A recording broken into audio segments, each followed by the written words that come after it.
They say the scariest monsters aren't ghosts or demons. Sometimes they're the ones who walk beside you, who smile at you from across the street, who learn your routines, follow your footsteps, and wait, just wait, for the perfect moment to strike. My name is Rika, and I never believed in stories like these. Not until it happened to me. I grew up in a small barangay just outside the city. Life was simple but hard. My father died when I was 9. After that, my mother worked 2 jobs just to keep us fed. Our little house was made of old wood, tin sheets, and prayers. Every creak of the floor felt like it could collapse beneath us. But somehow it stood, just like we did. People always said I was strange, quiet, too serious for my age. I guess losing a parent does that to a child. I didn't have many friends, except for one, Mira. She lived just a street away. We shared everything, secrets, snacks, even silence. She was loud and funny, the kind of girl who could make the darkest day seem like a joke. And maybe that's why I never told her about the things I started to notice. It began one rainy afternoon. I was walking home from school. My umbrella had broken in the wind, and my books were soaked. That's when I felt it, the stare. You know, that heavy feeling on the back of your neck? Like someone's eyes are glued to your spine? I turned around, but the street was empty. Just puddles and rustling leaves. I laughed it off. Maybe I was just tired, but it didn't stop. For the next few days, I kept catching glimpses, shadows ducking behind trees, footsteps that echoed just half a second too long after mine, the feeling that someone was watching from the edge of my vision. I told myself it was nothing, probably my imagination, or maybe one of the neighborhood kids playing pranks. But something deep in my gut said otherwise. Then came the notes. Small, folded pieces of paper slipped under our door. No name, no handwriting I recognized. Just short phrases like, "I see you," or "You looked beautiful today." At first, I thought it was some sick joke, but they kept coming. Every day, sometimes twice. Mira told me to go to the barangay tanod, file a report, but I hesitated. I didn't have proof, just paper, just fear. Then something stranger happened. One night, I was alone in our house. Mama had gone her second job and wouldn't be home till past midnight. I was finishing homework by candlelight. The electricity had gone out again when I heard scratching at the back window. Soft at first, like a cat, then louder, persistent, clawing. I froze. The curtains were drawn. I couldn't see outside, but the scratching stopped and was replaced by a voice. A whisper, a man's voice. "Rika." I didn't scream. I didn't move. I just sat there, heart racing, ears burning. When I finally mustered the courage to peek through the curtain, no one was there. Just darkness. Just the soft sound of rain beginning to fall. I locked all the windows and stayed in the corner until Mama came home. The next day, Mira came over to check on me. She brought pancit and tried to cheer me up, joking about haunted ex-boyfriends and TikTok stalkers. For a moment, I laughed. It felt good, normal, safe. But that same night, I found something in our yard. Footprints. Large ones. Barefoot. Leading from the back fence to my bedroom window. The weird thing was the ground was dry. It hadn't rained since that whispering voice. So where did the muddy prints come from? I didn't sleep at all that night. Or the next. Mira started staying over more often. She thought I was losing it. Paranoid. Maybe I was. But something inside me knew this wasn't just some obsessed man. This felt older. Darker. Like it had been waiting. Watching. For years. Mama didn't believe me. Said I was just stressed from school. Maybe I was. But then came the dreams. They started as flashes, blurry faces in the woods, eyes glowing from shadows, long arms reaching out from mirrors. I'd wake up gasping for air, drenched in sweat. And always, I'd hear a knock at 3:03 a.m. Every single night. 3 soft knocks, like a gentle warning. I never opened the door. Then something changed. I started seeing things. Not just shadows, but reflections. I'd catch my own face in the mirror, but it wouldn't move when I did. It would smile when I wasn't. blink when my eyes were wide open. And in that smile was a familiarity I couldn't explain. Like I had seen it before, in a photo, or maybe in another life. I started reading old stories, Filipino legends, folklore, trying to understand what this could be. And one tale stuck with me. Ang Mga Tagasunod, the followers, spirits who attach themselves to the weak, the lonely, the wounded. They don't hurt you. Not at first. They just watch, whisper, wait until you invite them in. I never invited anyone. Did I? Then, just 3 days ago, Mira disappeared. She was supposed to come over after school. She never did. Her phone went straight to voicemail. Her mom called everyone, even the police. But no trace. No note. Nothing. Except one thing. In my room, under my pillow, was a folded piece of paper. It simply said, "Now you're alone." And this time, the handwriting was mine. I don't know what's real anymore. I don't know if I'm being haunted or if I'm becoming something else. But I do know this. Something is watching me right now. Even as I write this. Even as you listen. If you've ever felt the same. If you've ever heard your name whispered in the dark. If you've ever looked into the mirror and seen something that wasn't you. You might already have a follower. Don't look behind you. Not yet. This is just the beginning. Since Mira disappeared, the house has felt colder. Even though the weather hadn't changed, and Mama still cooked sopas to warm our stomachs, the air inside our home had become different. Still, heavy, like it was holding its breath. Waiting. Mama noticed the change in me. She tried to ask questions, but I gave her nothing. I didn't know what to say. How could I explain the whispers? The knock at 3:03 a.m.? The muddy footprints on dry ground? How could I tell her that the last person who stayed close to me, my only real friend, had vanished without a trace? Then one night, while I was cleaning our old storage room, I found something that would start to change everything. Behind a pile of rusted pans and torn blankets, buried under dust and time, was a wooden box, smooth, dark, and carved with strange patterns. I didn't recognize them, but they looked like old Baybayin letters, mixed with symbols I'd seen once in one of those forgotten Filipino myth books. The lock was broken. It opened with a soft click. Inside, wrapped in faded red cloth, was a small mutia, a pearl-like stone, but with a faint pulsing glow. It felt warm in my hand, not burning but alive, and beneath it a letter, yellowed, faded, addressed to R. My fingers trembled as I opened it. The handwriting was sharp, uneven, and though the ink had bled in places, the words burned into my mind. To the child who bears the blood, if you are reading this, then the curse has awakened. You are being watched, not just by men, but by those beyond the veil. This mutual will protect you, but only if you accept what you are. You cannot run. The blood calls. Seek the one who lives by the mangrove tree at the riverbend. He knows the truth. I didn't understand most of it. The blood, the curse, but something inside me stirred. A feeling that this wasn't the beginning, it was a return. That my past, our past, had always been leading here. I hid the mutia under my pillow and waited until the next morning. Then, without telling Mama, I walked to the river. The mangroves there had always creeped me out. Their roots twisted like fingers clawing at the mud. I used to avoid the place.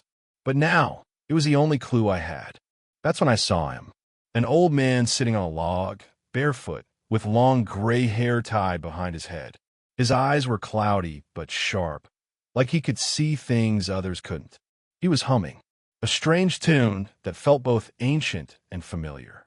"You found it, didn't you?" he asked before I could even speak. "The stone. The mutia." I froze. "Who are you?"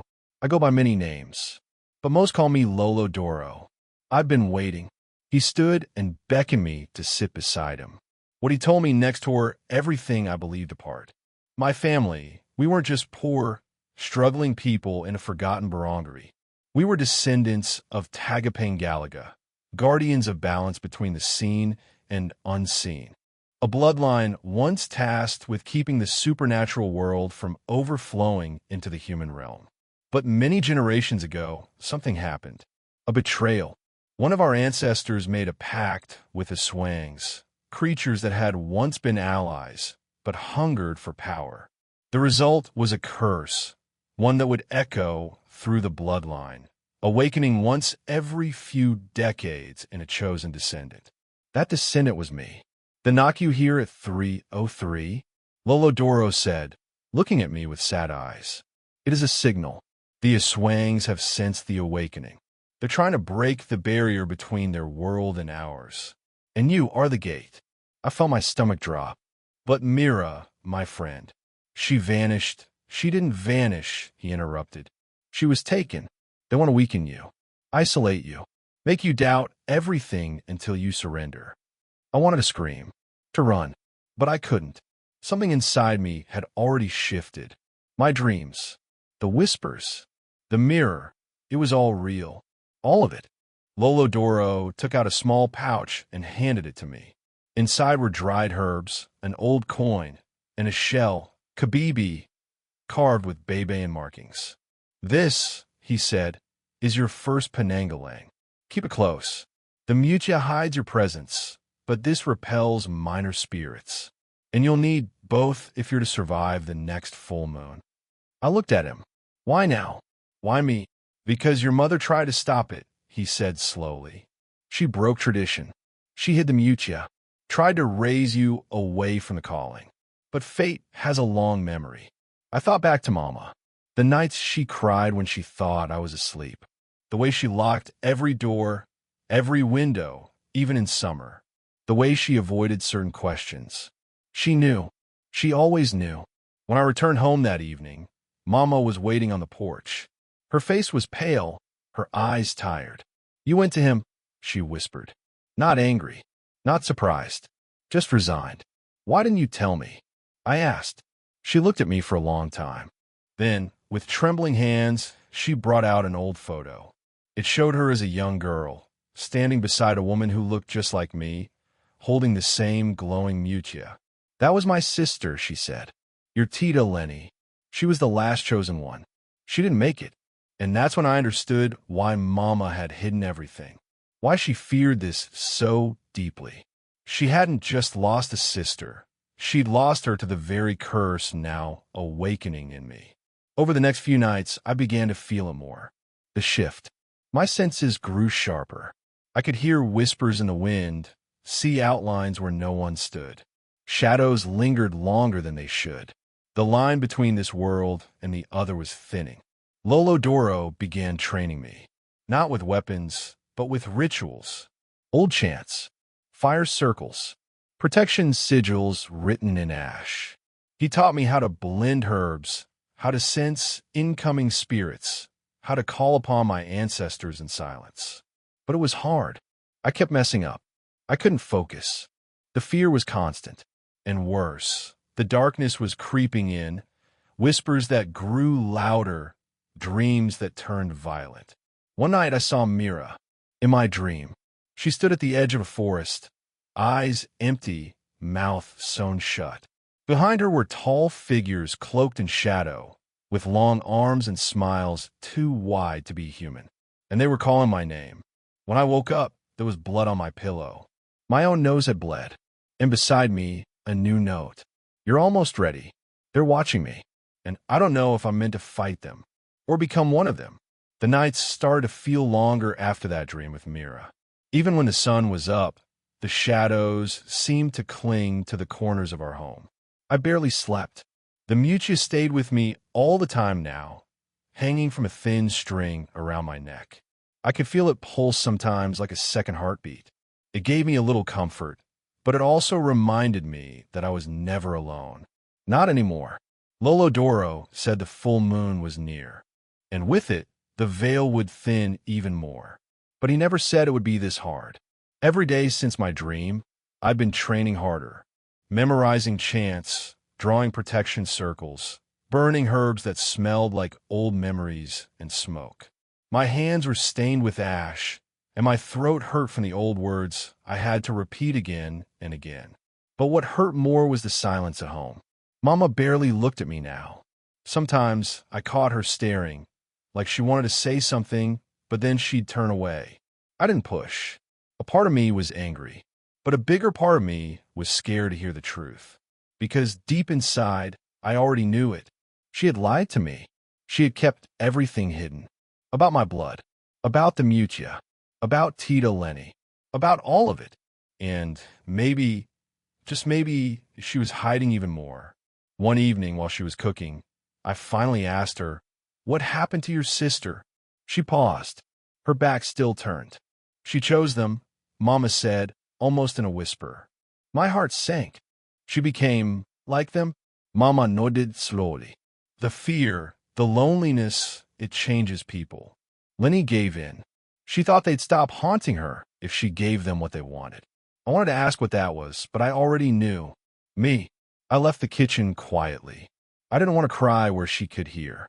That night, I didn't go straight to sleep. I sat by the window and stared at the rice fields behind our house. The air was still. Not even the dogs were barking. It was too quiet. Then I saw something. A figure standing far out near the edge of the trees. Tall, thin, completely still. I blinked and it was gone. I wanted to believe it was nothing, but the mutia grew warm against my skin. That was all the warning I needed. The enemy was getting closer. The next day, Lolo Doro gave me a new task. He told me to go to the old cemetery on the hill at dusk and place salt lines around 3 specific graves. He said it would strengthen the barrier, that something was trying to rise again. I went, even though every part of me wanted to run the other way. The air at the cemetery felt wrong, heavy. Even the birds didn't come near. I walked quickly, whispering the chants under my breath like I was taught. I finished the salt circle around the first grave, then the second. When I reached the third, I froze. The name on the grave, Lenny R. Alvarez. My aunt. I felt cold all over. But Mama said she disappeared, I muttered. Suddenly, the ground beneath me trembled. Just slightly. Then I heard it, faint scratching like something trying to dig its way out. I didn't wait. I poured the salt fast, finished the circle, and ran. I told Lolo Doro about it the next day. He looked at me, his face grave. She was buried, yes, but her spirit may never have left. That's why they're strong now. She opened the first door. I didn't speak for a while after that. How could I? My own family had helped unleash this, and maybe a part of it was inside me too. Later that week, I woke up to the sound of someone crying outside our house. I looked through the window and saw a child, a girl, maybe 7 or 8, sitting near our fence weeping. I opened the door carefully and stepped out. "Are you lost?" I asked softly. The girl didn't respond. She just cried louder. Something about it felt off. Too loud, too rhythmic, like it was rehearsed.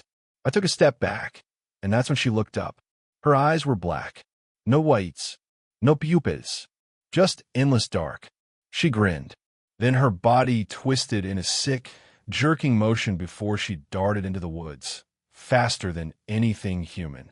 I stood frozen in the doorway, my hands shaking, the mutia glowing hot under my shirt. Lolo Doro came later and explained. They can take many forms. They test you, try to break your will, your sense of reality. That was just a Bante, a minor spirit. But next time, it won't be so easy. I wanted to scream, to give up, to just be normal. But every time I thought about stopping, I saw Myra's face in that dream. Mouth sewn shut, surrounded by shadows. I couldn't let her stay there. Still, a new thought haunted me more and more each night. What if I wasn't meant to stop this? What if the blood in me, the same blood as Lenny, wasn't meant to save, but to open the door? I started keeping a journal, writing down dreams, signs, messages. The whispers were clearer now. They said my name. They asked me questions. They promised peace, power, love, family. One night, I almost listened. I saw her again, Mira. But this time, she was calling to me. "Help me," she said, voice muffled by blood. "Let me out." I reached for her. Then the mirror cracked, right down the middle. I woke up with a sharp pain in my chest. A long scratch stretched across my collarbone. Not deep, but real. They were inside the house. I searched everywhere, but nothing. Only silence. the kind that feels like it's watching you. That morning, Mama found my journal. She read it while I was out training. When I came home, her face was pale. "I didn't want this for you," she said, her voice trembling. "I prayed every day you be different. You knew this was coming," I said, trying not to cry. "You could have prepared me. You could have told me the truth." "I couldn't," she whispered, "because if you believed, it would awaken. And now it has." That night, I didn't speak to her. And for the first time in weeks, the knock at 3:03 a.m. didn't come. Instead, I found a new note under my pillow. "You're ready now? Come to us." It smelled like flowers and blood. And for a second, I wanted to say yes. The nights were no longer just silent. They were waiting. Every corner of our house felt watched. Even the walls seemed to listen. Mama didn't sleep in her room anymore. She stayed near the altar, praying constantly, whispering to saints I didn't recognize. Her hands trembled every time the wind brushed past our windows. And I knew why. The enemy was close. The smell was always the first sign: rotten flowers and old blood, creeping through the house even when the windows were shut. Then the sounds would follow. Footsteps on the roof, nails scratching under the floorboards, a child laughing somewhere deep in the rice fields. I tried to pretend I was ready. I wore the mutya every day. I trained harder with Lolo Doro, but the fear, it was growing faster than my strength. One morning, I woke up with salt scattered around my bed, but I hadn't placed it there. Mama swore it wasn't her. That meant someone or something had been near me while I slept. Close enough to touch. Close enough to leave warnings. I didn't tell Lolo right away, but he already knew. "They've marked you," he said quietly, as we sat by the riverbank, watching the water turn dark under the gray sky. "You're not just a target anymore. You're the doorway." I looked at him, my heart sinking. "But I didn't choose this." "No," he said, "but they did." He handed me a new weapon that day, a knife carved from black coral, wrapped in dried banana leaves. "Only this can harm what's coming," he said. "But it's not enough to fight with your hands. You need to fight with your heart." And that's what scared me most, because my heart was no longer whole. Every night, I still dreamt of Mira. And every time, her face grew less familiar, like something else was wearing her skin. The last dream, she didn't even speak. She just stared, her mouth sewn shut again, her eyes completely white. I woke up crying, unsure if I was mourning her or myself. A few days later, I heard from Tomas, my closest friend since childhood. He'd left town weeks ago to help his uncle in another barangay. But now he was back, and he'd heard the rumors. He came to my house looking thin and tired, his eyes wide with worry. "I saw something," he said, "on the road near the dried river. A figure like a man but wrong. His legs bent backward. His shadow moved before he did." He paused, then whispered, "It was staring at your house." I didn't even flinch. I just nodded. "They're ready," I said, "and we have no choice but to be ready too." Tomas didn't hesitate. He joined me and Lolo in our preparations. Every night, we carved sigils into the walls of the house. We buried shards of obsidian under the fence. We filled bottles with vinegar and garlic and lined them near the doors and windows. But every day, the signs grew worse. Birds fell dead from the trees. Dogs refused to come near our yard. Children in the barangay spoke of a woman with long black hair who watched them sleep through their windows. Then one night the stars vanished. Not behind clouds, but completely gone. We all stepped outside, the three of us, staring at the pitch-black sky. No wind, no insects, no sound, just silence so deep it hurt our ears. "That's not normal," Tomas whispered. Lolo Doro simply said, "They've begun." Inside, the mutia glowed violently. I felt it pulsing like a second heartbeat, stronger and faster now, almost too hot to touch. My skin burned where it lay on my chest. Later, while we prepared another salt line, Lolo pulled me aside. "There's something you still don't know," he said carefully. "The mutia, it doesn't just protect. It binds." I looked at him, confused. "It holds part of the spirit world inside it. It needs a keeper." but also needs balance. If the keeper is weak, it feeds on them. So if I fail, it will consume you, he said, voice flat, and the gate will open. I felt sick. The burden was heavier than I ever imagined. The next day, while preparing the old amulets, Tomas asked something that hit me hard. Do you think we'll survive this? I didn't answer. I didn't know how to answer. That night, Tomas shared a story about how his own grandfather had once faced a dark spirit, how it took his youngest daughter before he could stop it. He said his family never recovered. His Lola refused to speak after that night. I'm scared, Tomas admitted. But if we don't fight, who else will? His words gave me a little strength, just enough to push through the next night, because that's when they made their move. We were inside the house, placing the last layer of ash and salt when we heard it. Screaming, not from a distance, but inside the house. We froze. Then we heard the knocking. Not on the door, not on the windows, from under the floorboards. Lolo do akted fast. He began chanting, lighting 3 candles and placing them in a triangle around the mutia. But the screaming didn't stop. It grew louder, and then we saw her, Mira, standing just outside the front door, soaked in black water, her hands twitching unnaturally. She didn't speak. Her eyes were hollow. Tomas ran to the door, but I held him back. It's not her, I said. It's a trick. She opened her mouth, and hundreds of flies poured out, covering the glass, the walls, the floor. Tomas screamed. I could barely breathe. Lolo finished the chant, and the mutia flared with a bright white light, pushing the flies back, forcing the figure outside to vanish into a cloud of smoke. But the damage was done. They knew we were preparing, and now they were angry. The next day, we buried protective charms in the churchyard. The priest wouldn't help us, but he let us stay as long as we didn't cause trouble. We left just before sundown. That night, Mama finally broke her silence. I lied, she said, but only to keep you safe. From what? I asked, my voice hollow. From your father, she whispered. I froze. He wasn't just a man, she said. He was born of the Aswang bloodline.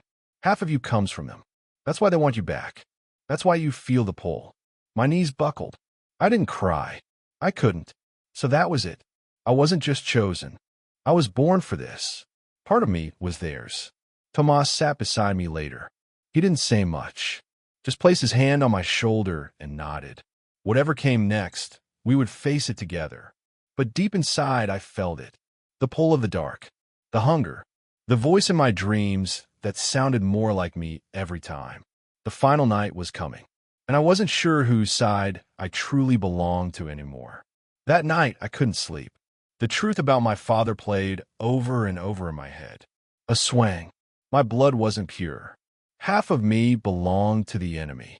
I used to wonder why I had strange dreams as a child, why animals avoided me sometimes, why the old albulario once refused to bless me during a town ritual. Now I knew, but something else wouldn't let me rest. There was a feeling in my chest, a deep, pulsing call.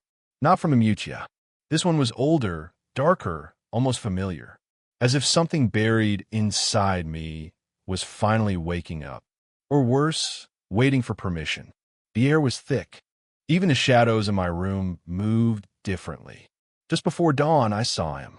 A tall, cloaked figure stood at the foot of my bed. I couldn't move. My body froze, but my eyes stayed open. He didn't speak. He just watched. Then he whispered a single word. Soon, and vanished. When I woke up, there were claw marks on my door, deep, fresh, still bleeding. I ran to Lolo Doro, but he wasn't there. Only a note. Don't follow me. If I don't return, burn the white box under my altar. Use it only when the night turns red. What did that mean? I tried to stay calm, but fear gripped me again. I had always believed that Lolo Doro would be there until the very end. He was my guide, my teacher, my shield. Now I was alone, or so I thought. That evening, Tomas and I checked every corner of the house for signs of breaking or attack. Everything looked untouched until we entered the back room. The air was ice cold, and on the wall, someone or something had written a message in what looked like ashes mixed with blood. The blood calls to blood. Tomas was quiet the whole time, and he looked at me with heavy eyes. There's something I need to tell you, he said. I waited, my heart pounding. I wasn't sent here by accident. My uncle, he's not just a farmer. He's a Bante, a watcher. He's part of an old order that tracks cursed bloodlines. He sent me back here not to help, but to watch you. I didn't move, didn't speak.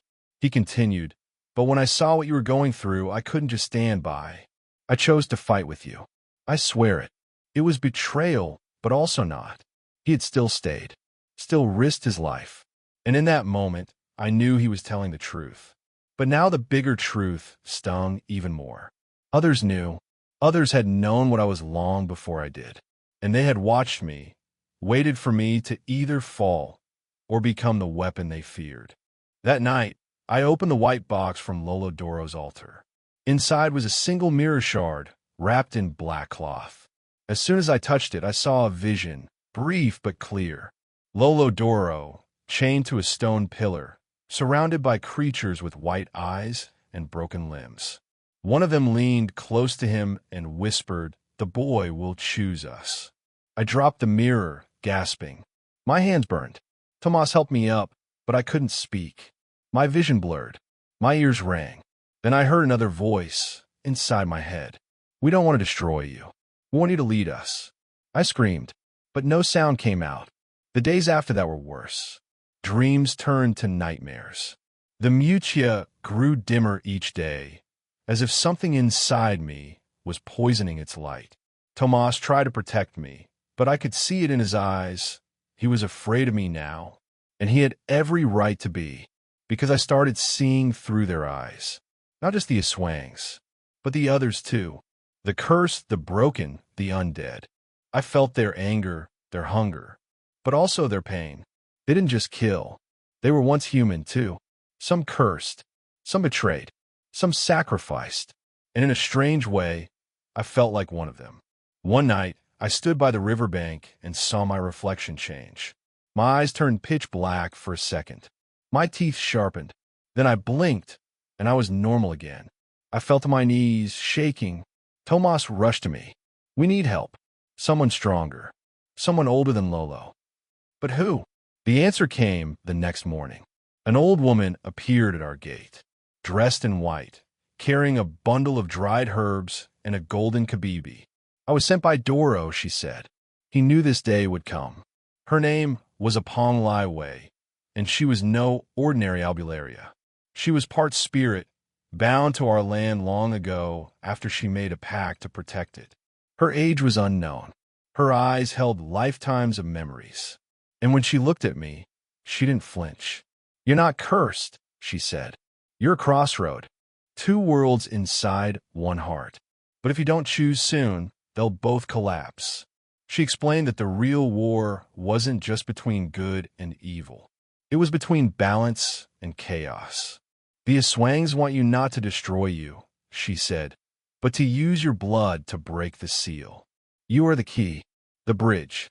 If they twist your soul, the spirit world and the living world will merge, and no one will survive it." I asked her about the mutia. She shook her head. "It's only a shield. You need a sword now." She handed me the golden kabibi. "This was your grandmother's. She was once a guardian too. Inside, it is a piece of pure light, your true inheritance. But it will only open if you choose who you really are." I held it tightly, but I couldn't feel anything. Not yet. That night, Tomas and I sat on the roof of the house, staring at the sky. The stars had returned, but one of them was glowing red. Apong Liwei joined us. "The red star is a mark," she said. "The battle will begin when it aligns with the moon." "When?" I asked. She didn't answer. She didn't have to. It was almost time, and we were not ready. The wind howled that night like it had a soul of its own, angry, restless, wild. Apong Liwei lit the last of the incenso near the gate, whispering prayers so old the words didn't sound like Tagalog anymore. Tomas stood next to me, his grip tight around the itak blessed by his uncle. And in my hand was the golden kabibi, still closed, still silent. Above us, The red star aligned with the moon. The battle was about to begin. Once the veil opens, Apong said, you will see them, not just the Aswangs. The others too. Spirits, curses, creatures that never had names. Don't speak. Don't run. And whatever happens, don't give in. I nodded, though fear had wrapped itself around my throat like a cold rope. Suddenly, the earth trembled. A low hum, almost like chanting, rose from the nearby forest. The trees bent back, revealing a dark path forming from nothing but shadow and smoke. From that path, they came. Dozens of Aswangs, eyes glowing pale white, their forms shifting between man and beast. Their leader stepped forward, tall, cloaked, his face hidden behind bone. The same one I'd seen at the foot of my bed. You are one of us, he said, not with his mouth but with his mind. I stood frozen, heart pounding, the kabibi still cold in my palm. He raised his hand, and behind him stepped forward my father, alive, but no longer human. His skin pale, cracked, his teeth sharp, but his eyes, they still held sadness. Regret. My son, he said, with a voice like broken glass. You're not meant to die for them. You're meant to rule. I wanted to scream, to cry, but all I could do was stare. Your mother knew. That's why she left. She couldn't bear to see what you would become. Tomas stepped between us, blade raised. But I stopped him. I had to face this alone. Apong Liwei whispered, this is the moment. Your blood is your weapon and your curse. You must choose. The Aswangs circled us, waiting. Then something inside me snapped. I stepped forward, lifting the kabibi high. I'm not yours, I said. I carry your blood, but I am more than blood. The kabibi pulsed once. Then it cracked open, releasing a burst of golden light that blasted the first line of Aswangs backward like leaves in a storm. The leader snarled and lunged. I dodged, letting the light in my hand expand into a golden blade, shaped from energy, memory, and spirit. The battle began. Tomas and I fought side by side. Each slash of the attack from his hand glowed blue. The blade in mine burned gold. The light kept the creatures back, but they kept coming. One leapt at Apong Liwei, but she raised both hands, chanting, and vines burst from the ground, wrapping the creature in thorns. The leader moved faster than any of them. I clashed with him in the center of the field, every strike sending shockwaves across the earth. He was powerful, but I wasn't alone anymore. The mutia in my chest glowed again, sinking with the kabibi, and for a brief moment, I could feel everyone, Tomas, Apong, even my father. Then the leader whispered in my mind again, you're still part of us. That can't be denied. I paused, and in that moment he slashed across my side. I screamed and dropped to one knee.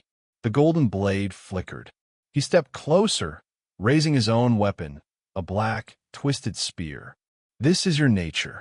You cannot fight what you are. Blood poured from my wound, and in that pain, I remembered my mother's last words. You were born of two worlds, Anik, but you don't belong to either. You were born to balance them. Balance, not destroy, not deny, but embrace both. I stood. With all the strength I had left, I took the kabibi in one hand, the mutia in the other, and pressed them together. A violent light exploded. Not just gold, not just blue, but a light that shifted like the sky before a storm. A power that didn't erase darkness, but used it. I struck the leader. He howled as cracks spread across his body. And for a moment, I saw fear in his eyes. You were never the key, I told him. I was. With one final cry, I drove the blade through his chest. Not to kill, but to bind. The earth roared. The sky split. And the veil between worlds began to close. The other Aswang screamed, vanishing into dust or fleeing into the shadows. Tomas helped me as I collapsed. Apong Liwei raised her arms, chanting, sealing the rift with the last of her spirit. When it was done, silence. The battle was over, but not everything was gone. My father knelt in front of me. The light had faded from him, but his voice was clear. I never meant for this life for you, he said. but maybe it had to happen. I nodded, not in forgiveness, but in understanding. He smiled just a little, then turned into mist carried by the wind. Days passed. Upon Liwei had vanished, leaving only her herbs and a letter. The balance is restored. For now, but the blood remains. Guard it well. Tomas and I rebuilt what we could. The town didn't know the full story. They never would. But they felt the shift. The fear faded. The air became light again. And me? I kept the Kabibi and Mutia, now fused into one. I no longer feared the darkness in me, because I had learned something that night. Power isn't about what you are. It's about what you choose to become. But the story doesn't end there. Because just last night, while walking near the old tree by the river, I saw a flicker of shadow behind me. Not threatening, not evil, just watching, waiting. And when I turned, I saw the words etched into the bark. This is not the end, only the balance. Weeks passed quietly after the battle. The air in the village felt lighter, like a dark fog had finally lifted. The people still went about their lives not knowing the full truth, but deep down, they sensed something had changed. The dogs no longer barked at night. The chickens stopped disappearing. Even the old trees near the river seemed to stand straighter. For me, life didn't go back to normal because I wasn't the same person anymore. I woke up each day with a dull ache in my side where the Aswang leader had struck me.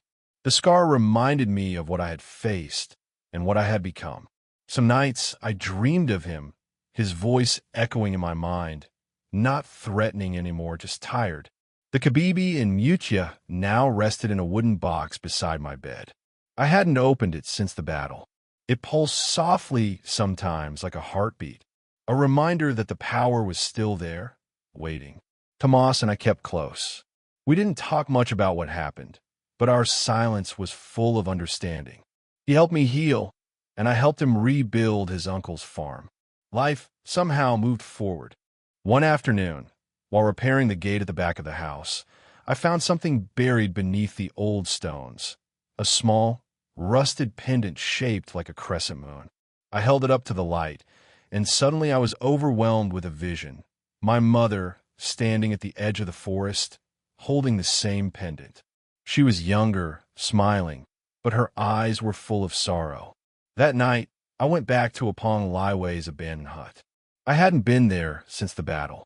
Inside, the herbs were dry, the candles melted down to wax puddles, but her scent still lingered, smoke and leaves. I searched her shelves and found a hidden compartment beneath the altar. Inside, I found her journal. The pages were filled with stories about creatures, battles, guardians, curses, and my family. I sat for hours reading, and what I found changed everything. Apong Liwei had known my mother. They had grown up together, trained under the same Babalan. My mother had once carried the same Kabibi, the same Yukya, but she had fallen in love with my father, an Aswang who had chosen peace. The elders had warned her it was forbidden, but she believed love could change fate. When I was born, the Council of Guardians tried to take me away. They feared what I might become. My mother escaped with me and went into hiding. That's why we lived far from town, always moving, always quiet. She hadn't abandoned me. She had sacrificed herself to keep me safe. The truth hit me like a wave. All these years, I had hated her for leaving. I had believed the whispers, the lies. But now I knew she had loved me more than life itself. I cried that night like I hadn't cried since I was a child. In the morning, I took the pendant and the journal and walked to the river. I sat on the same rock where she used to sit, and I read her story out loud. Every word, as if she could hear me.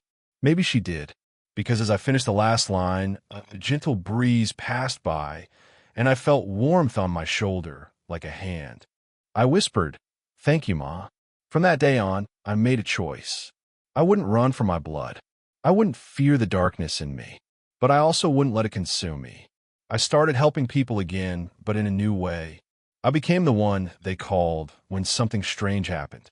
When a child had dreams of a tikbalang, or when chickens turned up with bite marks. I didn't have all the answers, but I listened. I learned. I used what Apong taught me, and what I had learned on my own. One night, a woman came to me, crying. Her husband had disappeared near the mountains. The villagers said it was just an accident, but she knew better. Tomas and I followed the trail. We found a sig bin lair deep in the woods. Fought it. Freed the man. Word spread. They started calling me Tagapamageddon, the one between. Between light and dark. Between old and new. Between the living and the not. But I never let it get to my head. I was just a boy with a past. A heart still healing. And a future I was slowly choosing, one day at a time. Sometimes at night, I still heard whispers. Not evil. Just echoes of the ones who came before. Reminding me that this was never about winning or losing. It was about protecting balance. One night, I returned to the old tree by the river. The same place where the final message had been carved. This is not the end, only the balance. But this time, there was a new message etched just below it. When the wind turns black again, remember who you are. I touched the bark, my fingers shaking. The wind rustled the leaves gently. I looked up, and for the first time in a long while, I smiled. Because I wasn't afraid anymore. I knew the darkness would come back someday, maybe in a different form. A new face, a new monster. But I would be ready, not because I was the strongest, but because I had learned who I was. I was the child of a mother who defied fate, the son of a father who dared to change, the student of a Babalan who gave her last breath for peace, the friend of a warrior who never gave up on me, and the keeper of a power I would never use for glory, but only when truly needed. As I stood by the river, the stars blinked above, and I whispered one last thought to the night. This story doesn't end here. And somewhere in the dark, something listened and waited. But for now, the world was quiet. And peace, however fragile, was mine to protect. Forever between two worlds. Forever the balance.